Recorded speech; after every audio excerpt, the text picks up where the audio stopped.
मरकुस अध्याय 11। जब वे यरूशलेम के निकट जैतून पहाड़ पर बैतफगे और बैतनिय्याह के पास आए तो उसने अपने चेलों में से 2 को यह कहकर भेजा कि अपने सामने के गांव में जाओ और उसमें पहुंचते एक गदही का बच्चा जिस पर कभी कोई नहीं चढ़ा बंधा हुआ तुम्हें मिलेगा, उसे खोल लाओ। यदि तुमसे कोई पूछे यह क्यों करते हो तो कहना कि प्रभु को इसका प्रयोजन है और वह शीघ्र उसे यहाँ भेज देगा।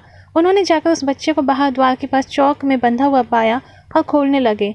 और उनमें से जो वहाँ खड़े थे कोई कहने लगे कि यह क्या करते हो, गदही के बच्चे को क्यों खोलते हो। उन्होंने जैसा यीशु ने कहा था वैसा ही उनसे कह दिया। तब उन्होंने उन्हें जाने दिया और उन्होंने बच्चे को यीशु के पास लाकर उस पर अपने कपड़े डाले और वह उस पर बैठ गया। और बहुतों ने अपने कपड़े मार्ग में बिछा और औरों ने खेतों में से डालियाँ काट काट कर फैला दी। और जो उसके आगे आगे जाते और पीछे पीछे चले आते थे पुकार पुकार के कहते जाते थे कि होशन्ना, धन्य है वह जो प्रभु के नाम से आता है। हमारे पिता दाऊद का राज्य जो आ रहा है, धन्य है आकाश में होशन्ना। और वह यरूशलेम पहुंचकर मंदिर में आया और चारों ओर सब वस्तुओं को देखकर बारों के साथ बैतनिय्याह गया, क्योंकि सांझ हो गई थी। दूसरे दिन जब वह बैतनिय्याह से निकले तो उसको भूख लगी और वह दूर से अंजीर का एक हरा पेड़ देखकर निकट गया कि क्या जाने उसमें कुछ पाए, पर पत्तों को छोड़ कुछ न पाया, क्योंकि फल का समय ना था। इस पर उसने उससे कहा, अब से कोई तेरा फल कभी न खाए। और उसके चेले सुन रहे थे।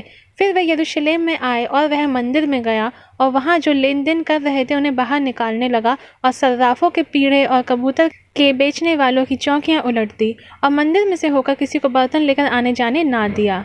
और उपदेश करके उनसे कहा, क्या यह नहीं लिखा है कि मेरा घर सब जातियों के लिए प्रार्थना का घर कहलाएगा, पर तुमने इसे डाकुओं की खो बना दी है।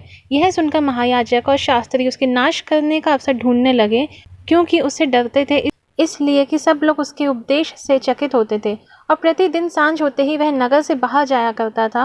फिर भोर को जब वे उधर से जाते थे तो उन्होंने उस अंजीर के पेड़ को जड़ तक सूखा हुआ देखा। पतरस को वह बात स्मरण आई और उसने उससे कहा, हे रब्बी, देख, यह अंजीर का पेड़ जिसे तूने श्राप दिया था सूख गया है। यीशु ने उसको उत्तर दिया कि परमेश्वर पर विश्वास रखो। मैं तुमसे सच कहता हूँ कि जो कोई इस पहाड़ से कहे कि तू उखड़ जा और समुद्र में जा पड़ और अपने मन में संदेह ना करे, वरन प्रतीति करे कि जो कहता हूँ वह हो जाएगा, तो उसके लिए वही होगा। इसलिए मैं तुमसे कहता हूँ कि जो कुछ तुम प्रार्थना करके मांगो तो प्रतीति कर लो कि तुम्हें मिल गया और तुम्हारे लिए हो जाएगा। और जब कभी तुम खड़े हुए प्रार्थना करते हो तो यदि तुम्हारे मन में किसी की ओर से कुछ विरोध हो तो क्षमा करो, इसलिए कि तुम्हारा स्वर्गीय पिता भी तुम्हारे अपराध क्षमा करे। और यदि तुम क्षमा ना करो तो तुम्हारा पिता भी जो स्वर्ग में है तुम्हारा अपराध क्षमा ना करेगा।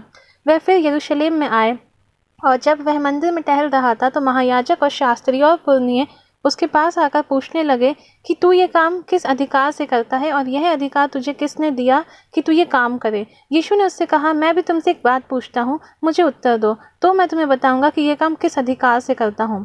यूहन्ना का बपतिस्मा क्या स्वर्ग की ओर से था व मनुष्यों की ओर से था? मुझे उत्तर दो।